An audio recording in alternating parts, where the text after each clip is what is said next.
everybody, welcome back to another episode of the Art Study of You. I am beyond excited to have my guest on today. You are going to learn a lot. She is an international marriage counselor. She has been in the space for a long time. She brings so much knowledge and so much impactfulness, and it's going to be a lot of fun. This is not just for married couples, but single people, divorced people. You're going to learn so much about this. I am super excited. Heather, thank you for coming on to the show. We are excited to get going. Let me just give you some background on Heather real quick. She's a mother of 8 children, stage 4 breast cancer survivor, diagnosed with aggressive breast cancer at the age of 29 while pregnant. We are going to hear a lot about that. She wrote a book, Fighting for Our Lives, My Battle with Cancer to Save My Baby and Myself. She's the owner of High Thrive Coaching, which is internationally recognized. I cannot wait for her to get into this. This is going to be so much fun. So Heather, if you could just take real quick 5-7 minutes, give us a little bit of background about who you are. Tell us a little about some things that we'd like to know, and really just tell us about your why. All right. Well, thank you, Cameron. I'm excited and grateful to be here. This is such an honor and a blessing. And I hope to whoever's listening that you find something of value here, something a little more truth that leads you into greater levels of joy, happiness, connection to your loved ones in your life. That is what my mission is about, is to help heal marriages and families and really transform the way that society is happening right now. I feel like the family is the heart of the society. And when you heal yourself and you heal your relationships with your loved ones, that has a ripple effect. And a lot of people are struggling out there right now. And a lot of people are just kind of going through the motions. And you finally hit that point where you're like, oh my goodness, is this really my life? There's got to be more to it than this. And you have one of those big wake up moments. And so there are a lot of people that are struggling right now. And I say that society's kind of programmed us to fail in our relationships. It's not teaching us how to really connect to our true selves, how to let go of some of the false beliefs and stories that we've adopted about ourselves and our relationships, how to communicate with your partner, how to get your needs met, how to, have healthy boundaries. And so because we aren't taught those things, it's really not your fault if you feel like things have been hard for a while. The good news is that we can learn how to do some new things. And when we do some new things in some new ways, then amazing things can happen. And you can step into one of the top 8% of couples, right? The top 5% of people out there that are living life in a very different way. And my heart, my passion, my drive is to get more and more people on that boat. And it's amazing to see more and more people are getting on the boat with me, and we're going to a totally different reality than what most people are living. And so I like to shine that light and give people the opportunity to heal and to transform themselves and to experience greater levels of peace and joy. That's what happened with my life. Going through cancer gave me one of those big wake-up calls, like I talked about, like, okay, I'm looking at my life maybe over in a year. Am I really who I meant to be? Am I really doing what I meant to do? And I realized there was a lot of things that I wasn't happy about with who I was, how I was treating people, what I was doing with my life, the things I was choosing to obsess about or worry about. And just had a beautiful gift of examining that and then saying, you know what? Life's too short to live it anything else than absolutely amazing, and to choose to just absolutely thrive. It doesn't mean that challenges don't come, right? But right. It's what we choose to do about them. So that's my passion. That's my mission. I'm a total baby lover. That's why I have 8 kids. Absolutely love babies because they just have that fresh newness, and there's none of the programming, like all the crap that we take on as adults. Right. I just love their energy. And so I have 8 children, and I do spend most of my time raising and nurturing my children. And then I've developed this online marriage coaching business now that has helped save over 12,000 marriages. So that's what I love to do in addition to being mom. Man, okay. If you guys aren't just jacked out of your minds already, I mean, this is going to be, I told you, this is going to be a great information. It's going to be, we're going to have a lot of fun. But wow, 1,200 marriages and counting internationally. I mean, come on, let's have some fun. We're privileged and honored to have you on. So before we get you mentioned a lot of things, right? A lot of things in that opening, and we're going to get to them, right? But I want to start with where it all began, right? Your childhood, right? I love that. So give us some insight about how you grew up, where you grew up. Were your parents entrepreneurs? Were they just, punch the clock, 40 hours a week, 5 days a week, work until I retire in 40 years. Help us understand a little more insight to how you grew up, and then we can understand better how we can all connect with each other. Okay. So I'm the oldest of 5 kids. I was the big bossy older sister. I always loved to rope my siblings into doing performances and plays and music. I was very creative and very drawn towards like imagination. And I would get my siblings to do plays for mom on Mother's Day. And I had to ensure that it was done right. And so I was definitely the big bossy older sister. My parents, we moved several times because my dad was in commercial real estate and my mom was a homemaker. And I learned a lot from both of them, as far as like my mom has incredible vision and kind of a no limits kind of thinking. And then my dad's a little more grounded and was definitely kind of like pursuing corporate America, climbing the ladder. I was born in Denver, Colorado, and then we moved to Ohio and then to Chicago and then back to Colorado. So I got a little bit of variety of different, subcultures in the United States. And I remember when I was 14, we moved from Chicago back to Colorado. And I was like, Mom, people are so nice here. They actually smile at you. Like strangers are like saying hi. I was like, what is with these people? They're so nice. Right. And I just fell in love with Colorado. And so that's where I live to this day. But childhood, I would say, was relatively calm and stable and happy. And my parents did their very best to provide a loving, safe environment for us. But at the same time, like all families, there were definitely things that made it challenging too. It was a lot of trying to keep up with the Joneses, a lot of that expectation of material success. And then I saw from a very early age, I saw kind of through that lens of, are you driving the coolest car and are you wearing the latest brands and a lot of the materialistic commercialism. And from a very early age, I rebelled against that. And I said, there's more to life and more to people than what they wear and how much they make and what their net worth is, Right. And I wanted people of real substance in my life. And so that kind of paved the way to meet my husband, Ben, which was very opposite of what I grew up with and what my parents were wanting for me, I'm sure, but they came to love him and embrace him. He's a country farm boy. And I was, big city, type of girl. So it was definitely opposites working in that way. But I found a lot of value in some of the things that my parents taught me about honesty and integrity and wanting to do good. But I also picked up on some core limiting beliefs, like we all do. Mm-hmm. Most limiting beliefs are picked up before the age of 7. So between the ages of 3 and 7, the subconscious mind is just downloading information. And you actually have no filter to analyze until you're about 11 or 12. And so everything is just being downloaded, right? That rich people are greedy, or little girls should be seen and not heard, right? Big boys don't cry, right? All those, just the programming there. And my earliest beliefs about myself was that I was somehow not good enough. So I remember from a very early age feeling like I had to prove myself and prove that I was good enough and prove that I was worthy. And that's definitely something that I didn't realize until later in life, but put me into these limiting beliefs that created a story for me. And that's the reality that I created, right? We all see through the lens of our own perception.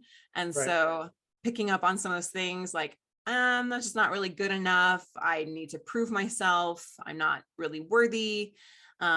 Definitely the seeds of those started early on and had their effect later in life as well. So I'm so glad you opened up to that, of this limiting belief, like this self-doubt, because it's a massive problem, especially at a young age. when you go through this, I'm not good enough. I compare myself. I'm not like the Joneses, right? Keeping up with this, right? Living this lifestyle that I should be a certain way. You said something very important, right? Little girls should be seen, not heard, right? And boys, right? Well, boys don't cry. I mean, that's something I had my entire childhood. You get hit, you fall down, you're like, hey, boys don't cry. That's not what you're supposed to do. You don't cry. You're a boy. I mean, you just brush yourself off and get up. So I love how you dove into that a little bit. So help me understand. Kind of let's bridge this together. Was it the constant moving, from one place to another place, and new environments that you just didn't feel like you fit in, that caused that limiting belief for yourself, or what was the triggers, do you think, that was, I'm not good enough? I mean, this is what I should be, but I'm nowhere close to it. Help us get into that space of how you were able to recognize that at such a young age. Yeah, well, I didn't recognize it when I was young, but now looking back, I can see some of those kind of trigger moments. I think part of it was that I tend to shine really bright. And sometimes we have children that are very, very bright and very talented. And then we maybe have other children that we want to make sure that they're loved just as much. And so sometimes you kind of maybe put the damper on the one that's shining too bright to make the Mhm. others feel better. And all of my siblings are equally bright. They're all equally amazing. But I felt like the more I tried to shine, the more I was kind of suppressed in that way. And so I feel like a lot of us are now afraid to let our real selves show and let our real light and our strength shine, because maybe we were told that's not okay, that's not appropriate. Give your sister a turn here. You go be quiet, and it's there. And I probably was a little overbearing to it sometimes, so it was probably completely appropriate. But in the little mind of a 4-year-old or a 7-year-old or a 10-year-old, they're saying, "Oh, I'm not good enough," right? And so I need to be more like my sister or more like this other person that my parents are giving the attention and the praise to. We're all coded from a very early age to want to be accepted by the tribe, right? Right. And so we learn what helps us be accepted by the tribe or not. And if we're crying out of, I got hurt and emotion, and then you're shamed about that, you're going, oh, that's not safe. So it's better I don't feel this and I suppress this than I let my true feelings or my true self shown here, because I don't want to get kicked out of the tribe. I don't want to get abandoned by my parents, right? I don't want to be Right. rejected by my peers. So it was a combination of simple things like that, innocent things, but that a Mhm. child doesn't necessarily know how to interpret. So you develop that, like, oh, there's something wrong with me here. I need to be different so that I'm not rejected. And definitely, of course, going into preteen years, middle school, teen, we all have those feelings of what's wrong with me? Like, Exactly. Right. yeah. Oh, hormones kick in and you're just now, I mean, that's a whole nother, that's a whole nother, oh man, that's a whole nother space. Those of you that don't have, high schoolers or junior high to high school kids, just wait. Yeah. It's a lot of fun. Let me tell you. So, well, it's interesting. I'm glad that you're, this shining look. I mean, this is not a knock on parents by all means, right? My parents, your parents, they raised us the best that they could, right? They only had the examples of what they had when they were growing up, right? A lot of times it was, the iron rod comes down on the kid, and so your parent, that's just what they knew. So you got in trouble. Well, it was what could I grab, to spank, and that was just the examples that they had growing up. Not to say it was bad or good or nowhere, nothing in between, right? But from that, it's like, so let me ask this question: when you would talk about like don't want to outshine, how is that now when you have obviously 8 kids? How are you balancing that, right? How are you balancing those triggers of, oh, maybe I can see myself putting a little more spotlight on this one and then not so much on this one? How are you finding that balance now? How are you seeing that and then balancing that with 8 kids?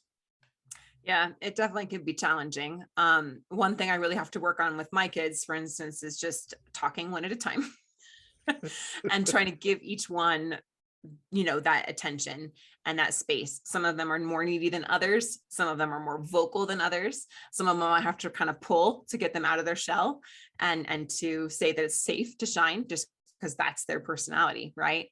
Mhm. But I try to create space for each of them to shine in the way that's unique to them and not have them get into the judging comparing game, but they still do because they're still kids. For Yeah. instance, my husband's a pilot, and my 14-year-old is also becoming a pilot. So last night at dinner, his older brother, who's 15, said, "Oh, you're dad's favorite because you're becoming a pilot," you know? And even in that moment, I had to be like, I think he was kind of jesting, but it's a little Yep. bit of like something under there. So I had to, talk to him about it and be like, hey, that's not really kind to say to your brother. And it's also not true. So you tell me, how is it not true? So he doesn't start to develop those kind of beliefs of, I'm not doing exactly what dad did, so therefore I'm not the favorite, right? So Yep. when I see those kind of things happening, I definitely call it out. One thing that's kind of funny in our family, our kids like to ask me who the favorite is all the time because they know I will never answer them, and they like to try to guess, and I'm not sure why they're so fascinated by that. Right. They try to get it out of me, maybe because they know it's never going to happen. Yeah. Oh my, right. You hear that all the time. And those are key buzzwords, right? I hear, in fact, my daughter the other night was just like, well, who was the hardest to raise? Well, who cried the most? Well, Yeah. yeah, but I mean, but who was hard? And you're like, well, what do you, and you could, you, as parents, right? You're like, well, I know what you're trying to say. You want me to, well, this one was super hard and this one was super naughty, but this one was just angelic. And it was like they were dropped out of heaven and it was so perfectly packaged, right? So then you're right. That kids they're so keen to pick up on certain trends and certain things that you say.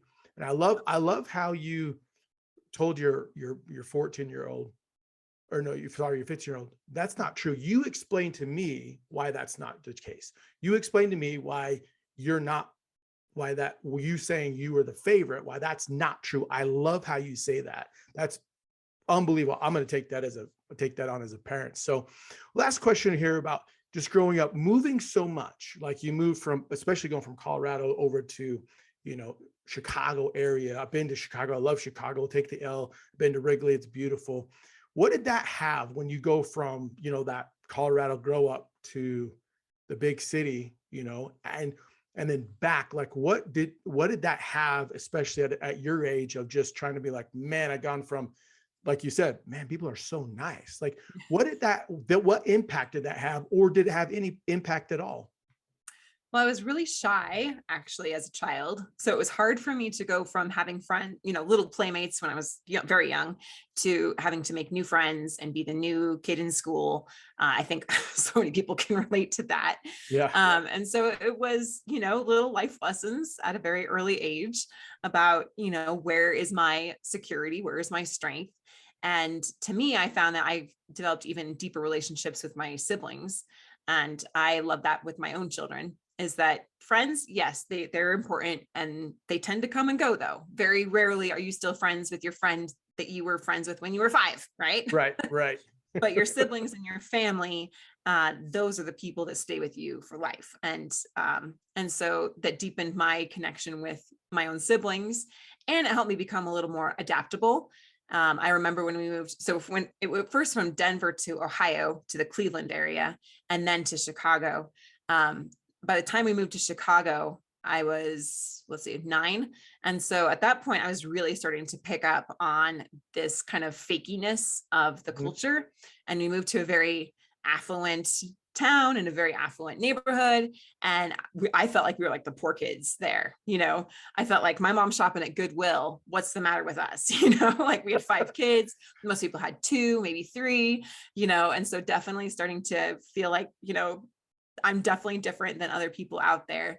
And yeah, so it was just kind of interesting to experience different cultures, and even from a young age, be able to kind of perceive some of some of the falsities in the culture, and choosing like, I don't necessarily have to accept that. Now, I definitely did try in middle school to like keep up and wear the cool clothes and everything, and I totally was rejected and was totally like the loser on the lunch table. And that was hard at the time. It was heartbreaking and whatever, but built some tenacity, right? And Mhm. built an ability to appreciate friendships that are genuine, and that people that love you for who you really are and are your friend for who you really are, rather than what you wear or how you look or your popularity status. All of those things are very, very surface level. So I think it was a gift to be the loser and to be the rejected one at an early age, because it helped me see, the genuineness in people and more of like the surface level fakeness of people. So yeah. Man, man, I've never heard of that before. Like you're being appreciated, being the loser. That's that's new. But hey, we learned so much on this by doing this. That's interesting that you were able to pick up on some of that, the fakeness, right? The Joneses, the misperception. You hear a lot in the world, fake it until you make it, you know. Um, but be able to recognize that at such a young age. What was that, like 9? Yeah. Would you say 9? Then that's 9 years old. I mean, you're what, still fourth grade, fifth grade? Right. And then you get into junior high, right? So I want to ask you this question because it's very fascinating to me. Very, very fascinating to me when you transition and from that 5th to 6th grade, then you jump into junior high, which is here in Utah, it's 6th and 7th grade. Some places are 7th and 8th grade. That transition, what causes kids from that transitional phase, right? From that sweet innocent, and now they get into like junior high, and they're like, "What happened to you? Like, you're not even my child." Right? What happens? Where's that switch, or why does it switch? Oh, I wish we knew, right? I'm not the expert on that, but what I've heard other people that are a lot smarter than me talk about as far as like the brain development of children, is that, yeah, they're in their subconscious, like pure subconscious, until they're about 6 or 7. And then they go in and out of that state until they're about 11 or 12. And that's right when puberty starts hitting. And around 11, 12 is when you actually start to go into alpha and beta. Mhm. Beta is the analytical reasoning part of the brain. And so that's when we really start to see like self-awareness and picking up more on like social cues and positioning, like where am I in this hierarchy and all those different things. Am I going to get kicked out of the tribe? Is the tribe going to accept me? And so I know from studying other people a lot smarter than me that that is kind of what's going on in the brain at that time. And then there's just a lot of different cultural expectations too that we see, in all different cultures around the world. There's a lot of transition rituals between a child to becoming a man or a child and becoming a woman. We've got bar mitzvahs and all different kinds of things that happen around that age, different cultural expectations about kids and what they're supposed to do and how they're supposed to think now and how they're supposed to behave, which definitely has an impact as well. Man, that's awesome. That's awesome. I know you didn't know the expert, but being that you're an expert in family and marriage counseling, you'll say you're not. I'll say you are, and I'll show that here in a second. But knowing that, I guarantee you that has probably helped you immensely when you're talking with the different families and setting goals and benchmarks and setting things and getting rid of these triggers and just building a better and brighter future for them, which I think is fantastic. 1,200 families, you got to be doing something right, which I absolutely love. So I want to transition now into getting to more of what you do really well. So I got to read this because I thought it was fantastic. I read an interview you did in December 27th of 2021 with Influential People News. I will have, and I'll have the link below in the description, so don't worry about it. I need to ask, as I'm sure everyone is wanting to know, 10 weeks pregnant, 5% chance of living. This is baby number 6, and you were diagnosed with stage 4 cancer. The doctor tells you you need to abort the baby so you can live, and yet you tell them, I'd rather die than take the life of my child. Please help us.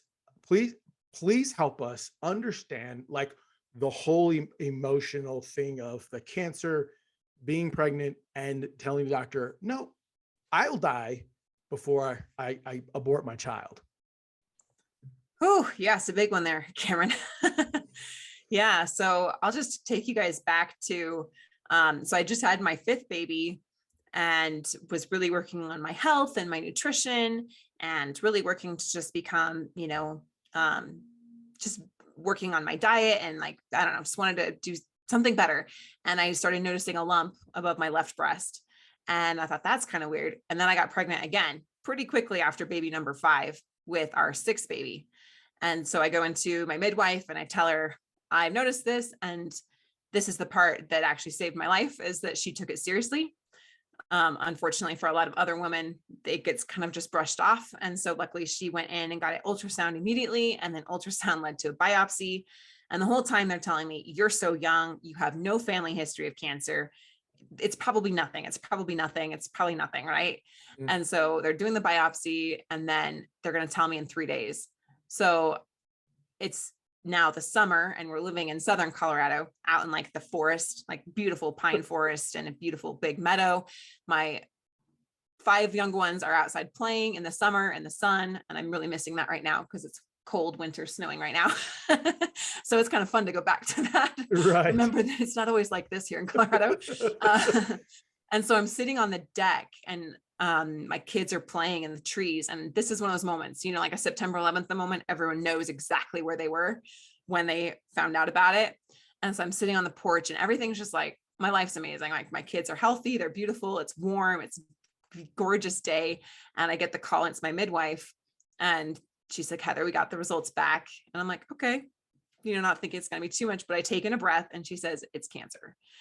And just absolute shock. You just feel like sucker punched. Like that was not what anyone told me I'd be hearing. Of course, I knew it could be a potential, but it was the furthest thing from my mind. I'd never even known people who had actually gone through cancer, very close to me personally.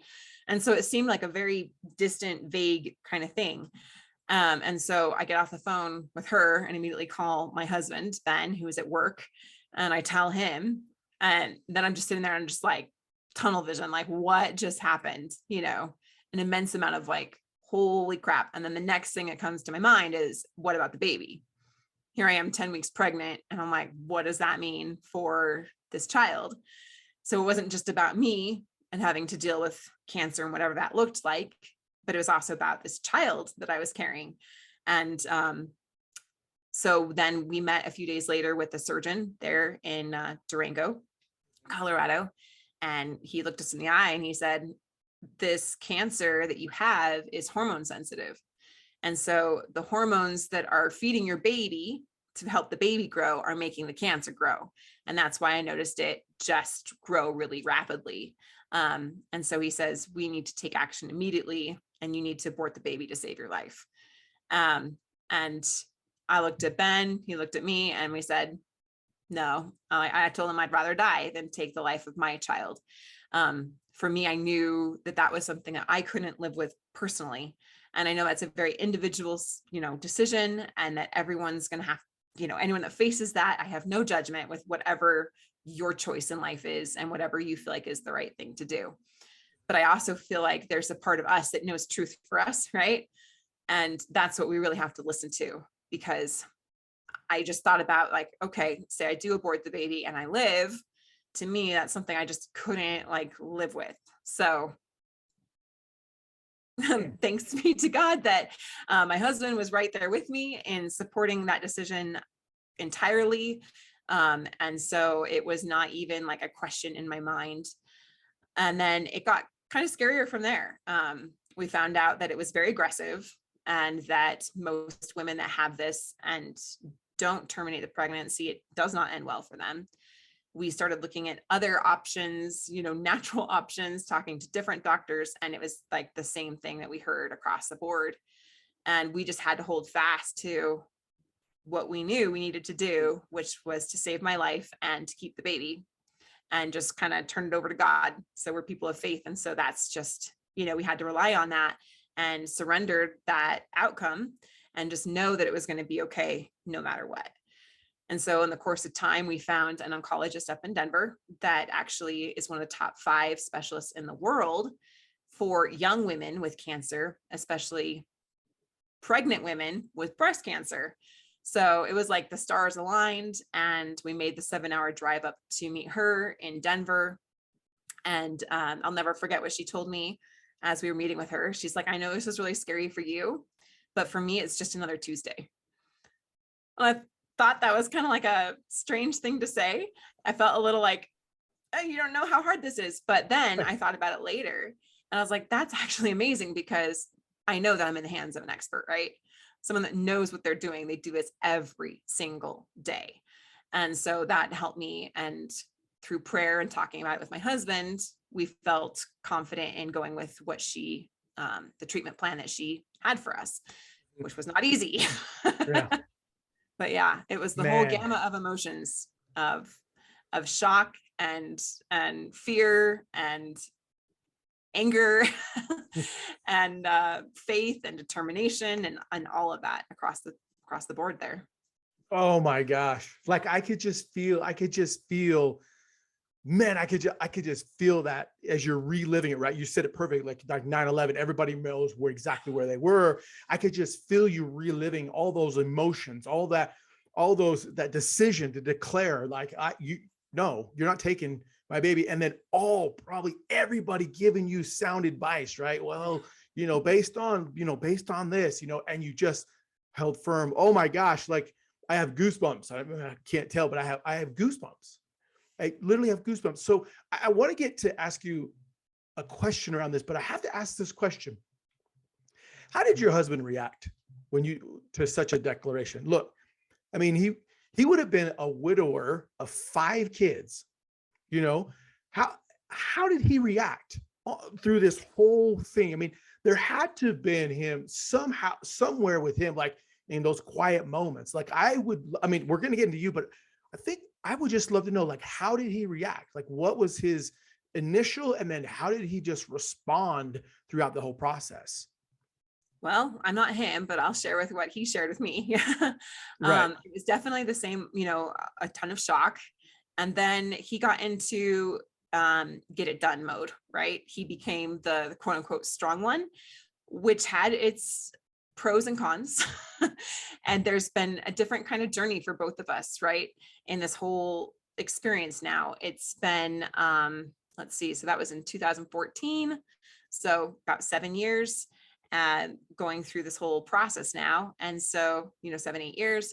And yeah, the thing that I was so grateful for, though, was his absolute commitment to me and his commitment to our family and his faith in God. And so that was a rock to me, and that he relied on as well. For him, it wasn't a question either about, keeping the baby or not. And so I was grateful that we were unified in that. It would have made it a lot more challenging if we weren't.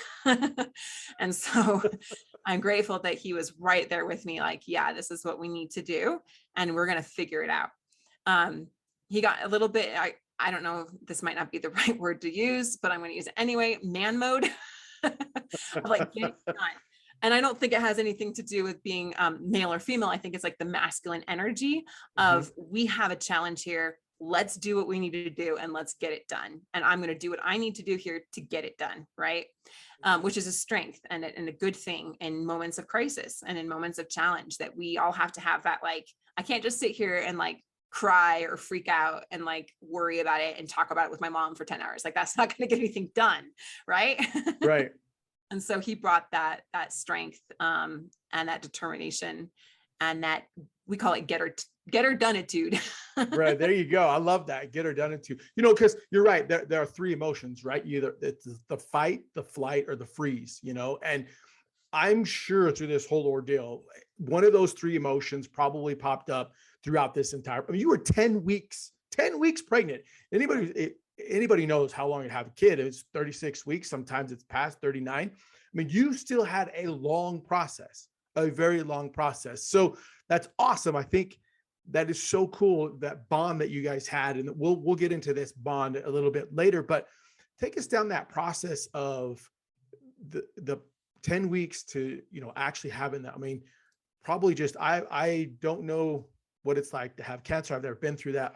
I rarely hear from anybody that I know of how, but what kept you going? What kept you through that process? Because I'm sure, I don't know chemo, I don't know what treatment they had you on, but I'm sure there were plenty of nights of just like, I'm done, I'm done. But so get us into that space of just what helped get you through those lonely nights and what helped sustain you. Yeah, that's definitely connecting me to some powerful emotions there. So what we were looking at was 4 treatments of chemotherapy while pregnant in the 2nd trimester. And it's a very dangerous kind of chemotherapy, but it's one that the placenta blocks and keeps the baby safe enough from. It was still not an ideal situation, but it's, what we needed to do. And I earlier in our marriage, for some reason, we talked about this. I said, I'm never going to do chemo. Like, if I ever get cancer, I'm never doing that. And so here I am, like in a hospital chair with Ben, and I'm about like 14 or 15 weeks pregnant now. And I see this chemo, and it's the color of blood, this type of chemo that they give me. It's called adriamycin, and it comes from the Adriatic Sea. It's a moss that grows, and it's incredibly potent, and it's the color of blood. So it's like coming down, and it's going into, my port there. Actually, no, it was in my arm at the time. Then I got the port after that. And I remember just like, okay, this is the moment of surrender. And I had to turn it over in my beliefs to God. And I'm like, okay, I felt like the mother of Moses when she lets her baby go and is put onto the Nile, and there's alligators and there's bad people out there that are killing Israelite baby boys, and just that moment of absolute surrender. I can't imagine a mother like taking their baby and allowing them to be put onto the Nile River. And that's kind of how I felt. I felt like a kinship there to what she must have gone through, and feeling like, okay, this is bigger than me.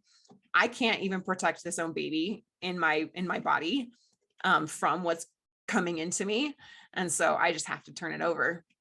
And so that was the biggest lesson, and the biggest experience was these moments of, I've been pushed to the brink here, and I have nothing left that I can give, and I just have to surrender.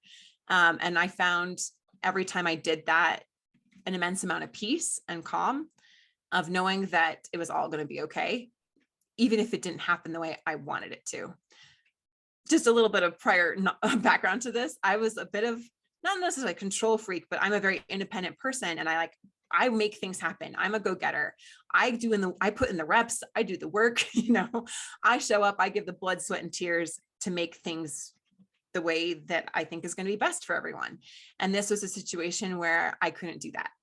There was nothing that I could do other than just turn it over. And I found that letting go of my need to try to control it and make it a certain way created so much room for a peace and a serenity that I had never felt before in my life.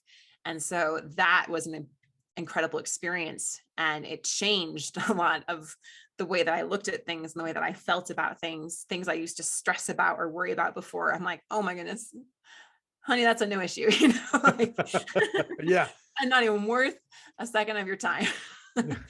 So it was a lot of that. The final part that I wanted to share was just at the end. Well, there's so many moments, but the baby was born January 6, 2015. Beautiful, healthy little girl. Over 8 pounds, full head of hair. She had more hair than I did because I was actually bald from the chemo. So I've got big belly and a bald head. And I actually had someone whistle at me at the gas station like that, and that made me really happy. Oh, that is awesome. Yeah. And so she was born healthy and just perfect. And then after that, I had to do the chemotherapy that I couldn't do when I was pregnant, which was extremely challenging. We had now 6 children. My husband was taking care of the newborn baby, and I had to go in for, I believe it was 12 or 16 weeks of really intense chemotherapy. And the last 2 weeks, I felt my body shutting down. Like, I felt the feeling of like my life is slowly slipping away here. And I just had this inner knowing that if I kept doing this, like, you're going to die. Like, you could just tell. It wouldn't be like the next day, but I could just tell, like, Heather, if you keep doing this, like, this is going to kill you. Like, the chemo is going to kill you. And I told Ben, I can't do it anymore. I'm done. I don't want to do the next. I can't. 2 weeks doesn't seem long to most of us, right, Cameron? Right. Most of us, I can do something for 2 weeks, right? I can get Mhm. through it. And to me, it was like, that's an eternity. I couldn't even bear, another day or another minute.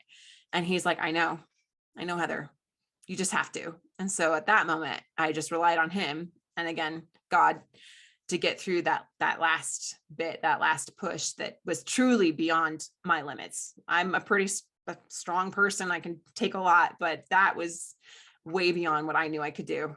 So moments like that of, I've done everything I can do, I have nothing left to give.